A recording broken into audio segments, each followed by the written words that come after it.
ఎంతో సామాన్యమైన విషయం. ఏ మనిషికైనా పుట్టిన వెంటనే తనకొక పేరు పెడతారు. ఆ పేరు పెద్దలు పెట్టచ్చు, లేక తల్లిదండ్రులు పెట్టచ్చు, లేక గురువులు కూడా పెట్టవచ్చు, లేక ఎవరైనా బంధువులు కానీ అయినవారు కానీ పెట్టచ్చు. ఆ పేరుతోనే వారు పెరిగి పెద్దవుతారు. ఇక అదే నా పేరంటే అదే నా సర్వస్వం. ఏమాత్రం కాదు. ఇక పేరు ఏమిటంటే పుట్టినప్పుడు మీకు పెట్టేది అది మీతో చివరిదాకా వస్తుంది. ఇక మరొక పేరు ఏమిటంటే మీరు చేసే మీ కర్మల ద్వారా సంపాదించుకునేది. ఆ పేరుతోనే మీరు జన్మజన్మల దాకా గుర్తుండిపోతారు. నిజానికి అసలైన పేరు మీకు పుట్టినప్పుడు పెట్టేది కాదు.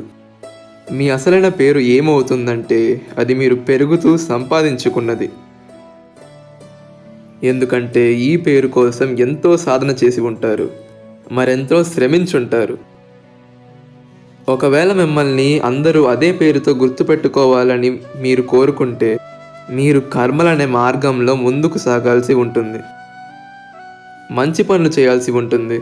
నిరంతరం శ్రమిస్తూ ఉండాలి. గొప్ప పనులు చేస్తూ ఉండాలి.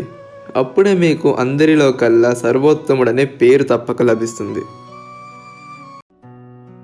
అగ్ని జీవితంలో ఎంతో మహత్వపూర్ణమైనది. ఈ అగ్ని ఏదైతే ఉందో అది శక్తిగా మారి మనకి జీవితాన్ని ఇస్తుంది. కానీ ఆలోచించండి, ఒకవేళ ఈ శక్తి క్రోధమనే అగ్నిగా మారి బయటికి వస్తే అప్పుడు ఏం జరుగుతుంది? ఒక చిన్న నిప్పురవైనా సరే పూర్తి అడవినంతా కాల్చి భస్మం చేసేయగలదు. అదేవిధంగా మనుషుల యొక్క క్రోధమనే అగ్ని కూడా తన చుట్టూ ఉన్న వారిని కాల్చివేస్తుంది. కానీ దానికంటే ముందు స్వయంగా వారిని భస్మం చేసేస్తుంది.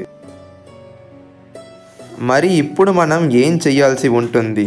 ఈ క్రోధాన్ని ఏ విధంగా నియంత్రించుకోవాలి? సమాధానం దానికి నీటిని కలపడం ద్వారా, అంటే క్రోధాన్ని నీటిలాగే మీలో ప్రవహింపచేయండి. ఏ విధంగా అంటే సూర్యుడు తన యొక్క అగ్నిని కాంతిగా మార్చి మీ వరకు చేరే విధంగా చేస్తాడు. అదే తేడా సూర్యుడి యొక్క అగ్నికి మనలోని ఉండే క్రోధం అనే అగ్నికి. సూర్యుడి యొక్క అగ్ని కిరణాలు మనల్ని క్షణాల్లో చేరుకుంటాయి. అందుకే అది కాంతి అని పిలువబడుతుంది.